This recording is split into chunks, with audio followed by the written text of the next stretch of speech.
시장의 흐름을 컴팩트하게 알아보는 머니그램 시간입니다.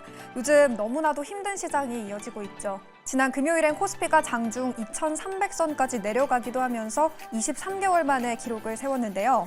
이 주말 사이 탄핵 소추안이 부결되면서 여기에 따른 정치적 불확실성도 오늘장에서 이어질 것 같습니다. 그렇다면 이런 상황 속에 우리는 어떻게 대응을 해봐야 하는 걸까요?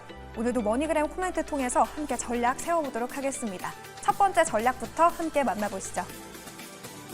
첫 번째는 신광석 매니저가 남겨줬습니다. 야당 관련주들의 급락이 예상됩니다. 틈새 전략을 노려서 반도체 기술적 반등을 기대해보는 것도 좋을 것 같아요 라고 남겨줬네요.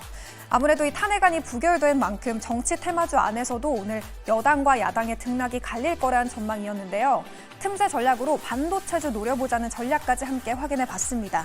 지난 탄핵 사태 이후에 외국인들이 집중적으로 팔아치운 대장주 중 하나가 이 반도체 섹터였는데요. 지수가 많이 내려가 있기 때문에 기술적 반등을 노려볼 수 있는 구간이란 진단이었습니다. 참고해보시면 좋을 것 같고요.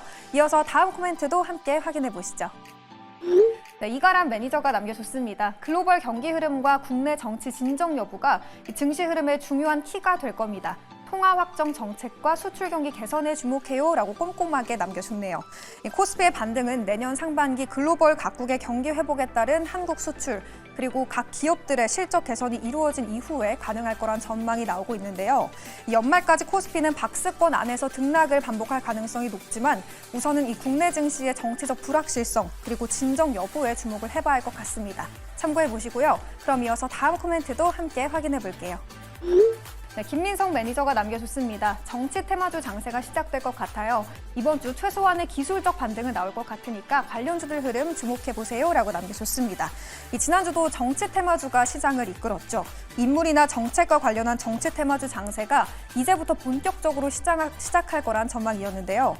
이미 지수가 2,420선까지 밀린 상태이기 때문에 기술적 반등을 노려보셔도 좋을 것 같습니다.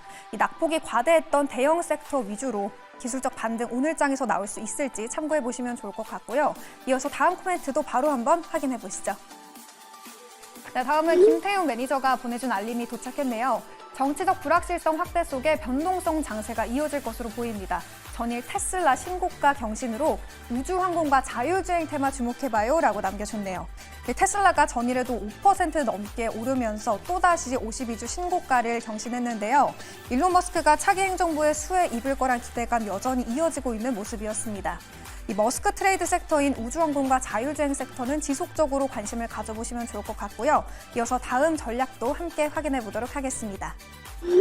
이화진 과장입니다. 정치적 혼란이 지속되면서 주식시장 변동성이 더 확대될 것으로 보입니다. 이번 한 주도 꼼꼼한 대응 전략이 필요해 보여요 라고 남겨줬네요. 최근 정치적 불확실성이 커지면서 투심이 위축된 가운데 이번 주 증시는 탄핵 부결 여파를 소화하면서 증시 흐름 전반적으로 약세장 이어질 거란 전망이었습니다. 이 변동성 이어질 거란 예상이기 때문에 아무래도 이번 주도 보수적인 접근을 유지해 보시는 게 좋을 것 같고요. 그럼 바로 이어서 다음 마지막 머니그램 코멘트도 함께 확인해 볼게요. 이지은 대표가 남겨줬습니다. 비상계엄 후폭풍에 불안 심리가 더 확대되고 있어요. 이번 한 주도 고전을 면치 못하겠어요 라고 남겨줬네요. 여전히 정치 변수가 국내 금융시장을 뒤흔들 거란 전망이었는데요. 이렇게 혼란스러운 시장 속에 우리는 대체 어떤 중심을 세워봐야 하는 걸까요? 오늘도 이지은 대표 통해서 전략 함께 세워보도록 하겠습니다. 대표님 안녕하세요. 네, 안녕하세요. 먼저 정치적 리스크가 여전히 남아있기 때문에 오늘장도 걱정이 많이 됩니다. 구체적으로 오늘 어떤 흐름 이어질까요? 네, 주말 동안에도 많은 이슈가 이어졌습니다. 탄핵안이 부결이 됐고 지금 불확실성이 좀 더 커지는 모습이 나타날 수 있을 것 같은데요. 야권 같은 경우에는 탄핵안을 지속 추진하겠다라고 밝히면서 시장이 이 부분을 어떻게 소화해낼지 그 방향성을 좀 봐야 되겠는데 일단 지금 전반적으로 지난주 증시 같은 경우에도 분위기가 좋지 않았기 때문에 이번에도 조금은 좀 불확실성으로 받아들이고 시장이 좀 흔들리지 않을까라고 생각을 하고 있습니다. 폭풍은 이번 주도 이어질 거란 전망이었습니다. 그렇다면 구체적으로 어떤 전략을 가져가 보면 좀 대비해 볼 수 있을까요? 네, 지금은 그렇게 무리하시지 않는 게 가장 베스트가 아닐까라고 보는데요. 일단 외국인들의 입장에서도 지금 탄핵안 부결은 정치적인 리스크가 장기화된다라는 부분으로 받아들일 수 있기 때문에 아마 환율도 또 추가적인 상승에 대한 부분들도 우리가 조금은 염두에 둬야 되지 않을까라고 생각을 합니다. 일단 당국에서도 개입을 하겠다라는 이야기를 했는데 이게 아직까지는 시행 시기가 고민 중이고 장기적인 조치로 이어질 수는 없기 때문에 이러한 부분들이 결국에는 우리가 개인 투자자들의 입장으로서는 이런 불확실성적인 요인들이 수급적인 측면에서 어떻게 소화되는지를 좀 체크를 하고 그때까지는 저는 크게 대응은 하시지 않는 게 좋지 않을까라고 보고 있고요. 이제 가장 고민하시는 부분이 과연 그럼 내가 갖고 있는 종목을 손절해야 될까라는 고민들 많이 하실 것 같은데 지금은 크게 뭐 손절 매수 이런 부분에 있어서 크게 스탠스를 가져가시는 것보다는 환율의 움직임이라던가 외국인 수급의 움직임 그리고 이런 불확실성을 받아들이는 시장 전반적인 부분들을 좀 보시고 나서 움직이시는 게 좋지 않을까라는 의견을 드리고 싶습니다. 네, 손절이나 매수 등 적극적으로 대응을 하기보다는 전반적인 시장 흐름을 우선 지켜보자라는 코멘트 남겨줬습니다. 오늘도 유익한 조언 남겨주신 이지은 대표님 고맙습니다. 네, 감사합니다.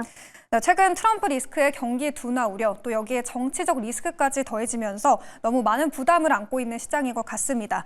여러 변수들이 경제 전반으로 전이되면서 지수 연일 약세를 보이고 있는데요. 전반적으로 오늘도 그 흐름 지속될 거란 전망이었고요. 지수가 크게 하락한 만큼 기술적 반등을 노려볼 수도 있는 구간이다라는 진단도 함께 확인해 볼 수 있었습니다. 당분간 변동성이 이어질 만큼 보수적으로 대응을 해보시는 게 좋을 것 같은데요. 앞서 코멘트에서 살펴봤듯이 이 테슬라의 흐름을 이어받을 수 있는 우주항공과 자율주행 섹터는 지속적으로 관심을 가져보시는 게 좋을 것 같습니다. 이렇게 해서 오늘 살펴본 코멘트들도 간략하게 정리해봤는데요. 이외에 다양한 전략들도 참고해보시면 도움될 것 같습니다. 지금까지 머니그램 시간이었습니다.